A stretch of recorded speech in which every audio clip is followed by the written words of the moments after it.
Hello বন্ধুরা, welcome to football দুনিয়াতে ভিডিওতে সবাইকে স্বাগত। তো এই ভিডিওটা খুব ইম্পর্টেন্ট। ইস্ট বেঙ্গল কোচের ব্যাপারে তো আপডেট রয়েছেই, কিন্তু তার সঙ্গে সঙ্গে আনোয়ার আলী সাগা এবং সেই জুলাই 10, 2024 থেকে স্টার্ট হওয়ার পরেও এখনও পর্যন্ত সেই সাগার ফয়সলা হয়নি, সেই কেসের এখনও অবধি মীমাংসা হয়নি।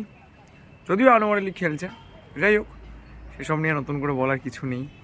সেগুলো নিয়ে যখন যেটা বলেছিলাম সেটা হয়েছে কি হয়নি সেটা নিশ্চয়ই দেখেছেন আপনারা।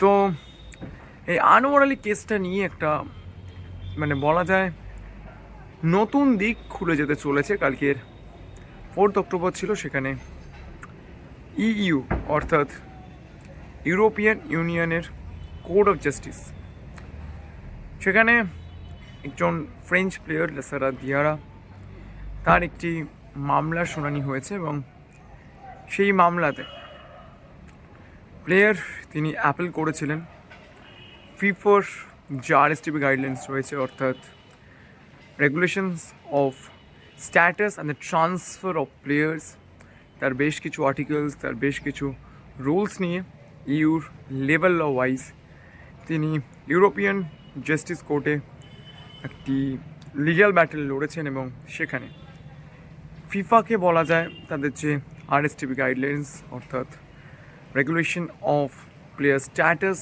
অ্যান্ড ট্রান্সফার অফ প্লেয়ার্সের বেশ কিছু আর্টিকেলস নিয়ে কিন্তু ইউনাইটেড ইউনিয়নের এবং বলা যায় ইউরোপিয়ান ইউনিয়নের সর্বোচ্চ কোর্ট তারা কিন্তু ফিফাকে তাদের রুলসগুলো রেকটিফাই করার কথা বলেছে এবং প্লেয়ারকে কম্পেনসেশন দেওয়ার নির্দেশ দিয়েছে।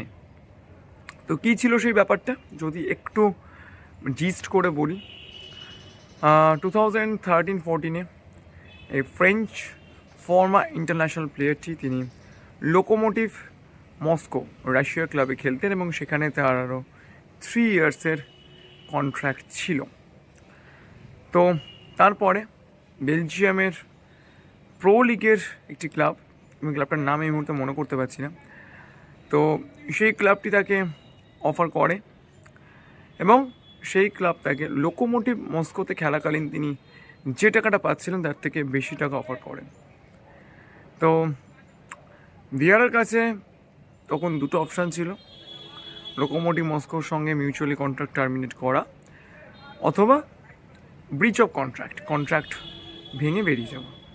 যদিও তার কিন্তু তখনও পর্যন্ত 3 ইয়ার্সের কন্ট্রাক্ট ছিল, অর্থাৎ তিনি কিন্তু বেশি টাকা পাওয়ার জন্য তিনি বেলজিয়ামের ক্লাবটিতে সাইন করেন এবং সেক্ষেত্রে তার একটা ব্যান হয় 15 মান্থসের। 2014-15 সিজনটা তিনি পুরোপুরি বসে কাটান, তার কম্পেনসেশন হয়। তো এরপরে তিনি লিগ্যাল ব্যাটেলে যান ডিরেক্ট ফিফার এগেনস্টে, অর্থাৎ ফিফার যে আরএসটিপি গাইডলাইন্স রয়েছে যেখানে ব্রিচ অফ কন্ট্রাক্ট, অর্থাৎ কোনো প্লেয়ার যখন কোনো অন্য ক্লাবের সঙ্গে আন্ডার কন্ট্রাক্টেড থাকে সে অন্য কোনো ক্লাবে যেতে পারে না।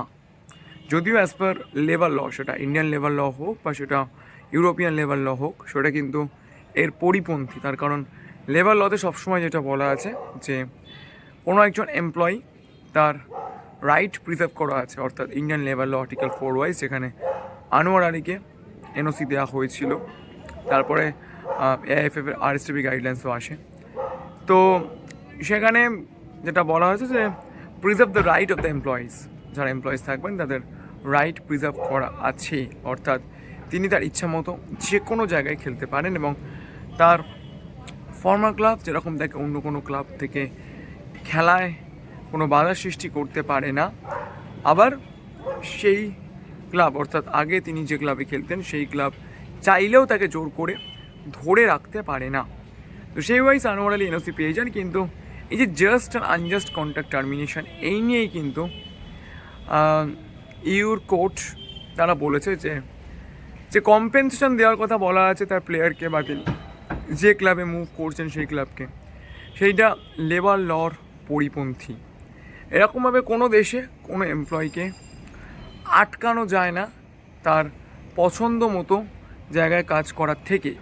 ইভেন তার যদি অন্য কোনো ওয়ার্ক প্লেসে তিনি যদি বাউন্ডেড থাকেন, সেটা কিন্তু তিনি যে কোনো মুহূর্তে ছেড়ে যেতে পারেন, এবং সেই ছাড়াটা কিন্তু ন্যায্য, এবং সেই ছাড়া নিয়ে কোনো কম্পেনসেশন তার ফর্মার ক্লাব বা তার অন্য যে কোনো অর্গানাইজেশন তার থেকে কিন্তু কোনো জরিমানা প্লেয়ার থেকে বা তিনি নতুন যে ক্লাবে মুভ করলেন সেখান থেকে চাইতে পারে না।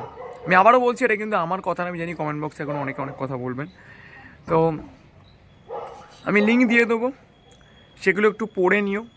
ফোর্বস, বিবিসির মতো বড় বড় জার্নালে কিন্তু কালকের এই রায়টা বেরিয়েছে।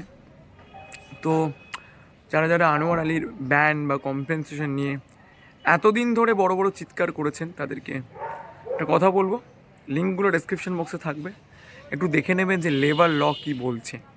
তো সেক্ষেত্রে ফিফার যারা লিগাল যারা পার্সনস ছিলেন, যারা লয়ার্স ছিলেন, তারা কিন্তু এটার এগেনস্টে যথেষ্ট আর্গু করেছিলেন, কিন্তু তার সত্ত্বেও court of justice of European union, অর্থাৎ ইউরোপিয়ান ইউনিয়নের যে হায়েস্ট কোর্ট, তারা কিন্তু ফিফার যে আরএসটিপি গাইডলাইন্স রয়েছে তার আর্টিকেলসের ভুলগুলো নিয়ে তারা কিন্তু ফিফাকে বলেছে যে এইরকমভাবে কখনোই কারোর থেকে কম্পেনসেশন চাওয়া যায় না শুধুমাত্র ছেড়ে যাওয়ার জন্য।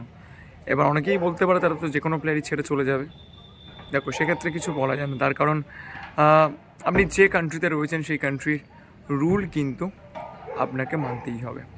তো চলো, এই ছিল আনোয়ার আলীর ব্যাপারটা। এবার আমি চলে আসছি আরও একটা গুরুত্বপূর্ণ ব্যাপার, ইস্টবেঙ্গলের কোচকে কালকে রাতেই তোমাদেরকে বলেছিলাম যে অস্কার ব্রুজনের সঙ্গে দীর্ঘক্ষণ মিটিং হয়, তিনি বেশ কিছু প্লেয়ার্স চেয়েছেন, তিনি ক্লেইটন সিলভার বদলে রবসন রবিনোকে আনতে চান, এবং তার সঙ্গে সঙ্গে ইস্টবেঙ্গলের এক্সিস্টিং ফরেনার্সের মধ্যে থেকে একজন ফরেনারকে বাদ দিয়ে তিনি আইএসএল খেলছেন এরকম একজন ফরেনারকে নিয়ে আসতে চান।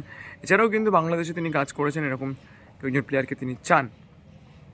তো তারপরে আলবার্তো রোকার সঙ্গে আবারও যোগাযোগ করা হয়েছিল, কিন্তু আলবার্তো রোকা আনফর্চুনেটলি তিনি যে আর্থিক দাবি করছেন সেটা হয়তো ইস্টবেঙ্গলের পক্ষে মানাটা সম্ভব হবে না। তো শেষ পর্যন্ত আমি বলবো, যদি সব কিছু ঠিকঠাক চলে তাহলে অস্কার ব্রুজন তার চান্সই সব থেকে বেশি, যদি না লাস্ট মুভমেন্টে মারাত্মক কোনো চেঞ্জ হয়।